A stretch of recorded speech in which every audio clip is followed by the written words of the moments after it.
I'm not gonna lie, guys. I'm getting so tired of this fight. I feel so angry, and I have nowhere to direct the anger. Because I know if I direct it at God, His wrath will be poured out upon my life. But it feels like it's already pouring out upon my life. The devil really want to make your life a living hell. And I know I'm blessed to be awake in a world full of people that sleep on purpose. Most people are not even asleep. They are choosing to ignore it. And I understand why the more you know in this world, the more sorrowful your life will become. And there's really no way to cope with it.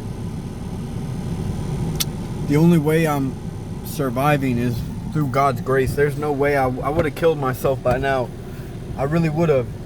Just being honest. If I didn't care about going to hell, I would have blown my brains out already yesterday.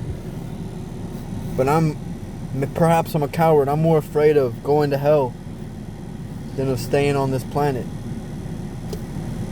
And for some reason, it's a blessing. But of course, in a world where everybody loves the world more than anything else, it's almost like a curse, because nobody understands you. And not to mention, I'm dealing with all of this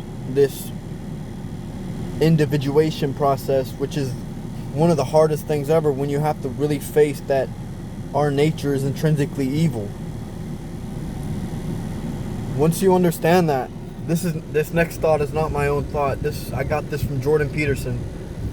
He made me think about this one day. He said, most people, if you ask them if they would have helped Hitler exterminate the Jews, almost 99% of people would tell you right to your face, yes, of course I would be the one that saved the Jews. If that's true, then why did only 1% of the German population protect the Jewish people? Even Jews themselves snitched on each other and gave people up, just like the pandemic. Because most people... And then there was the Milgram experiment, where they had a random person come in and you shock somebody in another room. Every time they shocked that person in the other room, they would scream and be like, no, I want it to end.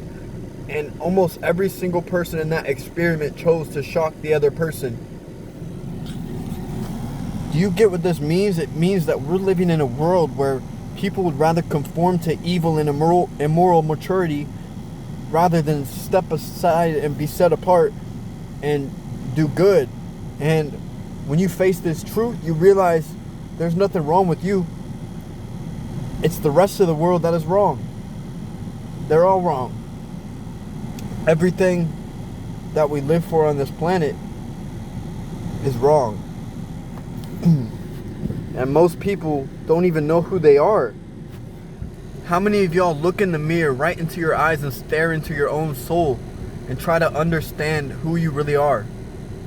Have you ever even done that at all?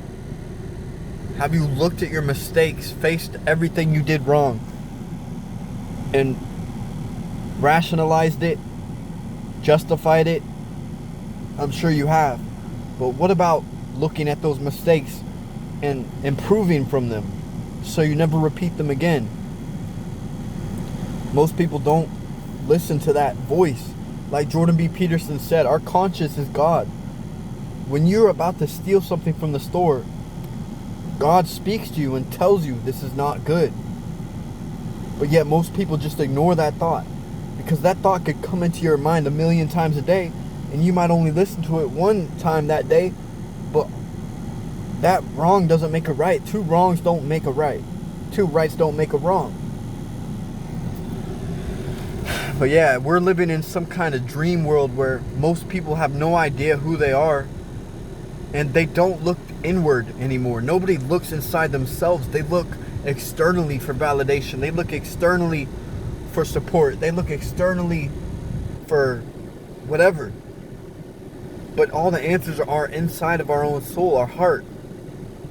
If you understand the desires of your heart, the thoughts in your mind, the reasons why you do things, the gifts that you have, all these things, is what if God really does have a purpose for everybody on this planet, but it's up to them to choose if they want to walk into purpose or let the world create their purpose for them.